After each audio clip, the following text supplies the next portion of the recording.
চাকরি প্রত্যাশী প্রিয় বন্ধুরা, আসসালামু আলাইকুম। আপনারা ইতিমধ্যে জেনেছেন বাংলাদেশ অভ্যন্তরীণ নৌ পরিবহন কর্তৃপক্ষ একটি নিয়োগ বিজ্ঞপ্তি প্রকাশ করা হয়েছে। সেই নিয়োগ বিজ্ঞপ্তির আলোকে আপনারা অনলাইন আবেদনটা কীভাবে করবেন আজকে সেটাই আপনাদের সাথে শেয়ার করব। আশা করছি পুরো ভিডিওটা কন্টিনিউ করবেন, আর যারা নতুন চ্যানেলটি সাবস্ক্রাইব করে বেল বাটন বাজিয়ে যাবেন। এজন্য আপনাদেরকে চলে যেতে হবে গুগল ক্রোম ব্রাউজার, এখানে একটি প্রেস করে দিবেন। প্রেস করে দেওয়ার পর এরকম ইন্টারফেস চলে আসলে আপনারা চলে যাবেন সার্চ বারে ওয়েবসাইটের ঠিকানা লিখে সার্চ দিবেন। তো এর লিঙ্ক আমার ভিডিও ডিসক্রিপশনে দেওয়া থাকবে, সেখান থেকে আপনারা প্রবেশ করতে পারবেন।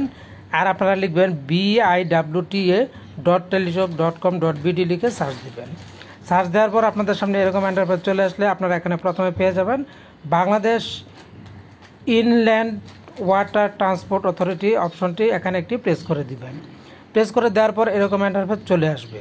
তো বন্ধুরা, যখন এরকম চলে আসবে এখানে আপনারা দেখতে পারবেন অন গোয়িং সার্কুলার নামের একটা অপশন দেখতে পাবেন উপরে, তার নিচেই আছে সার্কুলার।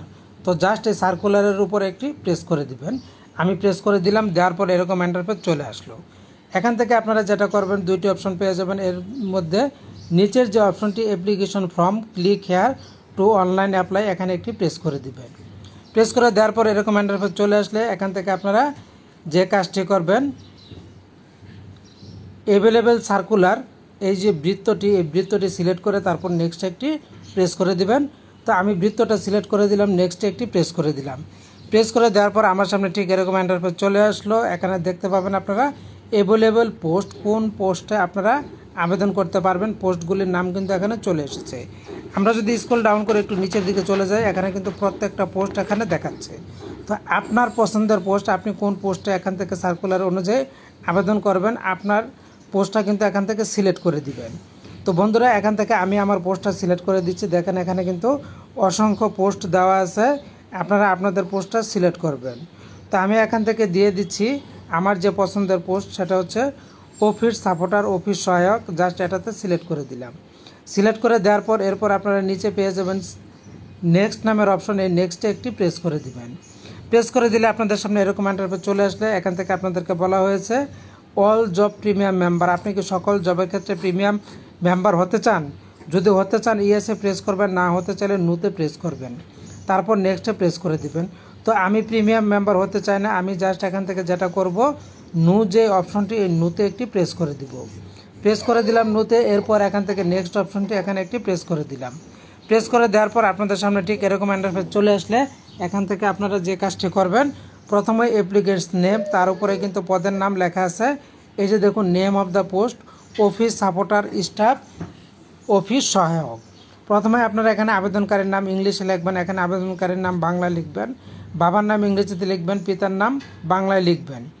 এরপর নিচে গিয়ে আপনারা মাতার নাম ইংরেজিতে লিখবেন, মাতার নাম বাংলায় লিখবেন, আর অবশ্যই এই লেখাগুলো এনআইডি কার্ড দেখে লিখবেন। তারপর যেটা করতে হবে, এখানে ডেট অফ বার্থ, জন্ম তারিখ বসিয়ে দেবেন। ন্যাশনালিটি বাংলাদেশে বাই ডিফল্ট দেওয়া আছে, আর চেঞ্জ করার দরকার নাই। রিলিজিয়ন ড্রপডাউন বারে প্রেস করে দিয়ে দিবেন আপনি কোন ধর্মের, জেন্ডার সিলেক্ট করে দিবেন, তারপরে ন্যাশনাল আইডি কার্ড সিলেক্ট করে দিবেন, আপনার এনআইডি চাবে, এনআইডি নাম্বারটা বসিয়ে দিবেন। এরপর হচ্ছে বার্থ রেজিস্ট্রেশন নাম্বার, আপনার জন্ম নিবন্ধনের নাম্বার, এখান থেকে ড্রপডাউন বারে প্রেস করে সিলেক্ট করে দিবেন, নাম্বারটা বসিয়ে দিবেন। পাসপোর্ট যদি থাকে দিবেন, না থাকলে দেওয়ার দরকার নাই। মেরিটুয়াল স্ট্যাটাস এখান থেকে প্রেস করে সিলেক্ট করে দিবেন, মেরিট আনমেরিট। এরপর দিতে হবে আপনাকে আপনার মোবাইল নাম্বার, এখানে আপনি আপনার একটা মোবাইল নাম্বার দিবেন, অবশ্যই সচল মোবাইল নাম্বার দিবেন, নিচে আবার মোবাইল নাম্বারটা কনফার্ম করবেন। তারপর ইমেল অ্যাড্রেস দিয়ে দিবেন, কোটা সিলেক্ট করে দিবেন। যদি আপনি কোনো কোটাতে থাকেন তাহলে সেই কোটাটা সিলেক্ট করে দিবেন, আর যদি কোটাতে না থাকেন তাহলে নো কোটা, এটাতে প্রেস করে সিলেক্ট করে দেবেন। এই যে আমি দেখিয়ে দিচ্ছি, এখানে কিন্তু নট অ্যাপ্লিকেবল আছে, এটাতে সিলেক্ট করে দিবেন। এরপর ডিপার্টমেন্টাল স্ট্যাটাস, আপনি কি কোনো কোথাও চাকরি করেন, ডিপার্টমেন্টাল স্ট্যাটাস যদি থাকে এখানে ড্রপডাউন বারে প্রেস করে দেবেন। এই যে government employee, semi government employee, autonomous, departmental candidate, এগুলি যেটা আপনি সেটা সিলেক্ট করবেন, না থাকলে নট অ্যাপ্লিকেবল সিলেক্ট করে দিবেন। এরপর আপনাকে দিতে হবে বর্তমান ঠিকানা এবং স্থায়ী ঠিকানা। প্রথমে দিবেন বর্তমান ঠিকানা। বর্তমান ঠিকানা দেওয়ার জন্য কেয়ার অফ একজন পরিচিত ব্যক্তির নাম লিখে দিবেন, ভিলেজ রোড হাউস ফ্ল্যাট দিয়ে দিবেন, ডিস্ট্রিক্ট সিলেক্ট করে দিবেন, থানা সিলেক্ট করে দিবেন, পোস্ট অফিসের নাম লিখে দিবেন, পোস্ট কোড সিলেক্ট লিখে দিবেন। এরপর আপনার যদি একই ঠিকানা হয় তাহলে এই বক্সের মধ্যে টিক দিবেন, অটো চলে আসবে। আর যদি এক না হয় তাহলে এখানে কেয়ার অফ পরিচিত ব্যক্তির নাম দিবেন, village road house flat number দিবেন, ডিস্ট্রিক্ট সিলেক্ট করে দিবেন, পুলিশ স্টেশন সিলেক্ট করে দিবেন, পোস্ট অফিসের নাম লিখে দিবেন, পোস্ট অফিসের কোড নাম্বারটা লিখে দিবেন। এরপর চলে যাবেন নিচের দিকে গেলে আপনারা পেয়ে যাবেন শিক্ষাগত যোগ্যতার তথ্য। তো প্রথমে আপনারা এখানে দেখতে পাচ্ছেন এসএসসি ইকুইভ্যালেন্ট, আপনাদের এসএসসির তথ্য। এখানে এক্সামিনেশন সিলেক্ট করে দেবেন, রোল নাম্বার লিখে দিবেন, গ্রুপ সাবজেক্ট সিলেক্ট করে দিবেন, বোর্ড সিলেক্ট করে দিবেন, রেজাল্ট সিলেক্ট করে দিবেন, পাসিং ইয়ারটা সিলেক্ট করে দিবেন। তো এই পদের জন্য শুধু এসএসসি যোগ্যতা চাওয়া হয়েছে, এজন্য এখানে বেশি দিচ্ছে না।